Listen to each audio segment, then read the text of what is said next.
এই মুহূর্তে দেখতে পাচ্ছ প্রচণ্ড রোদ, তাই তো? কিন্তু এই রোদ বড্ড ক্ষণস্থায়ী, কারণ গতকাল রাতে কলকাতা সংলগ্ন অঞ্চল পুরো ডুবে গেছে। ভয়ঙ্কর বৃষ্টি হয়েছে, ভয়ঙ্কর মানে প্রায় কোথাও কোথাও 250 মিলিমিটার 300 মিলিমিটার বৃষ্টি হয়েছে।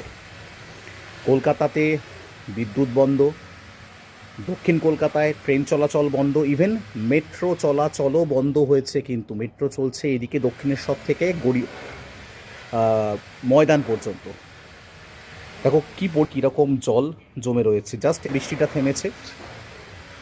পুজোর পূর্বাভাস খুব খারাপ, সবাই খুব সাবধানে থেকো। কলকাতায় কিন্তু প্রচণ্ড মানুষ বিদ্যুৎ স্পষ্ট হয়ে মারা গেছে, অনেক মানুষ মারা গেছে। বৃষ্টি কিন্তু সারা পশ্চিমবঙ্গ জুড়েই পুজোর মধ্যে হওয়ার সম্ভাবনা রয়েছে, তাই সাবধানে থেকো।